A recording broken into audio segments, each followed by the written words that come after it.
Can I please borrow some change to phone my parents?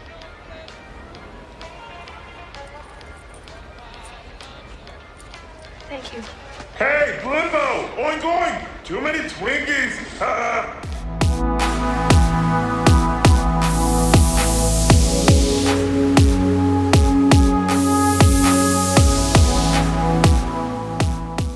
Well, Disney's at it again, but before we start, don't forget to hit that like, subscribe, share, hit that notification bell, switch it to all, and you'll receive all of our notifications here on CuteCast Television and Man with the Show. So, like I said before, Disney's at it again. They're about to do another reboot or another change for the modern era. Movie, ride, whatever you want to put it to the freaking Disney. I mean, Disney is really, really pissing me the F off, really. Because every day there's a new thing that they're trying out. And I said this in another video. They're trying to erase history. This is what they're doing. They hired people to go by and basically tell them what is wrong with the parks. But these are activists. These are activists because nobody wants changes to Splash Mountain. Nobody wants changes to Peter Pan. Nobody wants changes to the Toontown ride. Nobody wants changes to even Haunted Mansion. The Haunted Mansion is supposed to be a scary thing. They want to remove the hanging guy in the beginning, in the very beginning. They want to remove that. Why? It's a haunted house. You're trying to make it much... You're trying to wipe things out because you say, well, you know, it's going to offend somebody. You're walking into a haunted house. It's supposed to scare you. Have you not gone to Universal Studios Halloween Horror Nights? See, this is the reason why you don't have a Horror Nights in Disney World. You have like a more tamer type, you know, we can't invade the kids. It's so scary on there. A Haunted Mansion is supposed to be scary. Do you not understand that? You're taking the scary away. It's like when you do the Nightmare on Elm Street, the Nightmare Before Christmas. When you change over, I think it's only in Disneyland. I don't know if they do it in Disney World, but when you change over the whole thing, make it look like the Nightmare Before Christmas. I love the Nightmare Before Christmas. Don't get me. It is a good movie, but do not change the Haunted Mansion to reflect that. Do its own ride. If you want to make new rides, make a Nightmare Before Christmas ride. Yes, you know, basically say, well, we can't have that year-round. Sure you can. They're year-round Christmas stores. It's fun. It's fun. You're having fun. You're taking the fun away. Being scared, in a way, is fun. And people don't understand that. There are people out there who don't really understand it. And now, they want to take a classic 1980s sci-fi movie, Flight of the Navigator, and gender swap the character. They want to redo this and gender swap. We're going to read this. It's abounding in the comics. John Trent, thank you for the article. A new report claims that the Walt Disney Company will reboot the 1980s sci-fi flick Flight of the Navigator with a gender swap. The Hollywood Report Boris Kit claims that Bryce Dallas Howard is attached to direct and produce a female-led reimagining of the 1986 sci-fi adventure movie for Walt Disney. Again, Bryce Dallas Howard is attached to direct and produce a female-led reimagining. Another word that you have to be careful of. Reimagining, radical reboot, made for the modern era. These are all things that you need to run away from. This is a movie not being made for the general audience. They're making it for themselves. Kit also adds, in the new iteration, the protagonist will be female, although it is unclear if the age bracket will change as well. Most likely. A previous reboot of the film has been reported by Variety back in 2017. At the time, Lucifer showrunner Joe Henderson had been reported to tap to write the film script. In 2009, Arrested Development's Brad Copeland had been hired to write a draft for a remake of the film as well. You can see they've tried this several times and it hasn't worked. Then in 2021, Colin Trevorrow and Derek Connolly were hired to write another script, with Trevorrow more likely to expect to take on director duties. Clearly, none of those projects got off the ground. Why? Because you cannot change this. This is a story that basically you could say, oh, it's timeless, it's a time travel story. No, but this was made in the 1980s. It's a good film. Not perfect, not award-winning, but it's a good film. It's a good family film. The original Flight of the Navigator was written by Mark H. Baker, Michael Burton, and Phil Journow, and it was directed by Randall Kleiser. My advice for the people who wrote this, go back and get the rights to this. Fight for the rights for this. The movie starred Joey Kramer as David Freeman, a 12-year-old boy who was abducted by an alien in 1978 and transported 8 years into the future to 1986.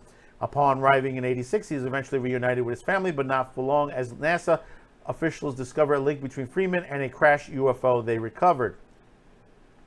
NASA scientists soon discover that Freeman has actually traveled to an alien planet of Phalon, has acquired an extensive alien information now stored in his mind.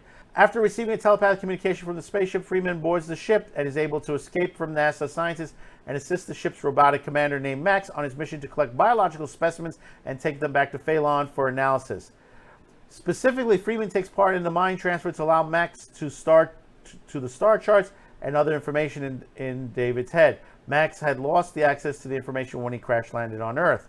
The two of them teamed up and reunited David with his family. However, NSA agents attempt to stop them in order to get rid of the NASA.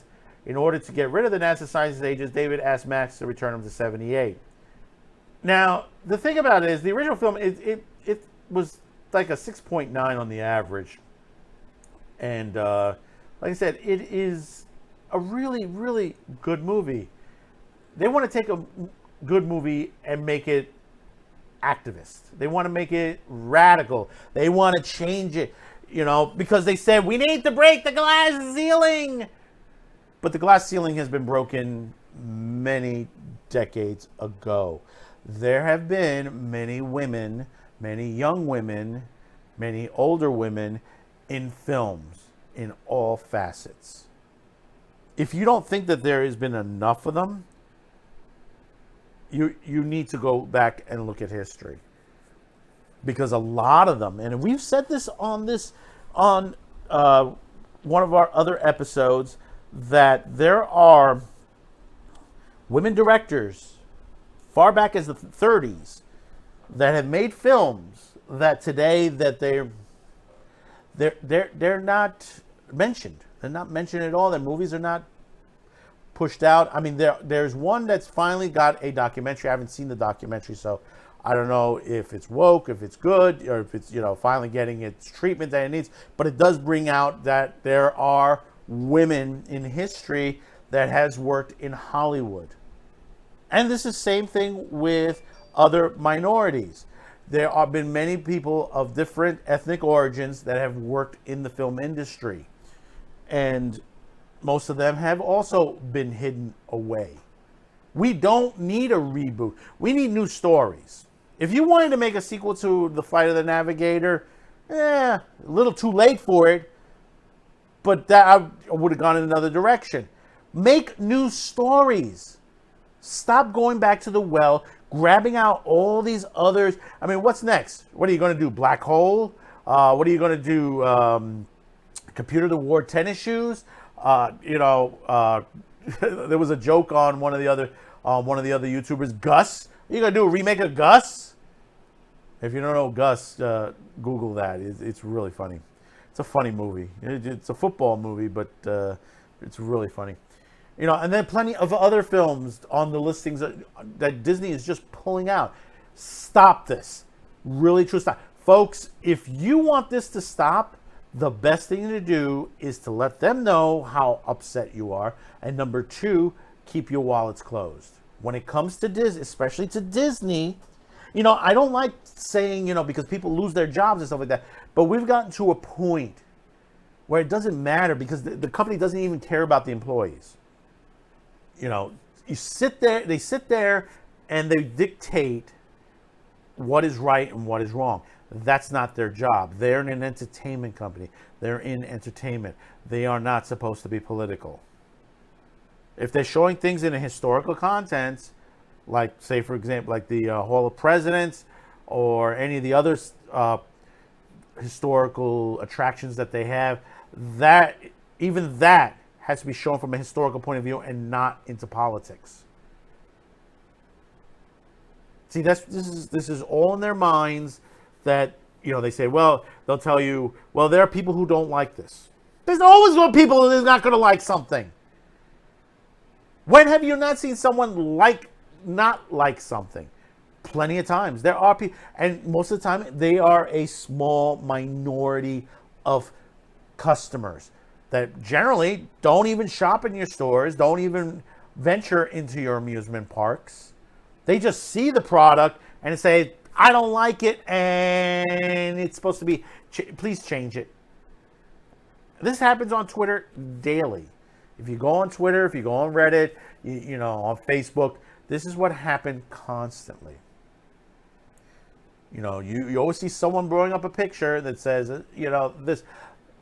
We have a video coming up talking about how Disney insults the Latinos and the Latinas, the Hispanic people in this country and throughout the world, because they keep throwing a particular terminology that pretty much almost all Hispanics don't want.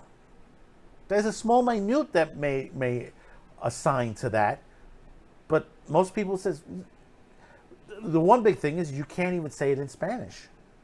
And don't forget all the lawsuits Disney's going through for sexual harassment, for all these other things that is going on in the company itself. The lawsuit that one particular actress is suing the company for the money that they owe her. You know, this is the fall of Disney. People on the board need to start to fess up and kick all these people out. Get rid of everyone that is responsible for all this. And if you're on the board of directors and you're responsible for this, you need to go as well. Disney is going eventually to fall.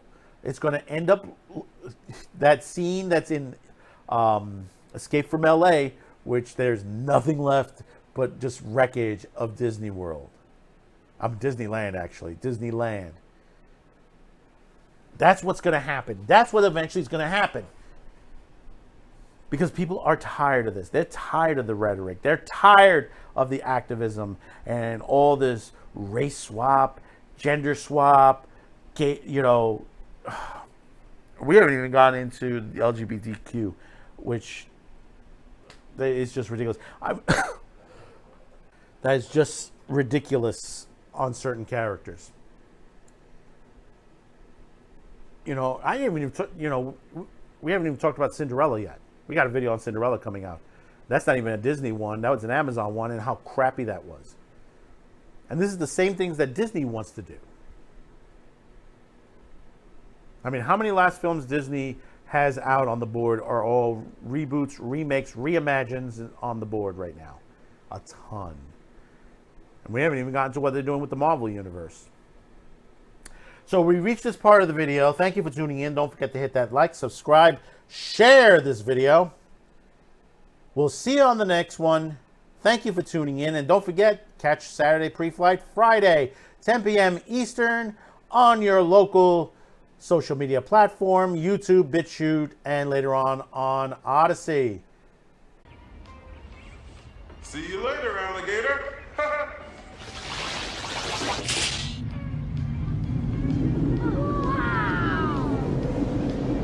Son of a gun. He just said he wanted to phone home.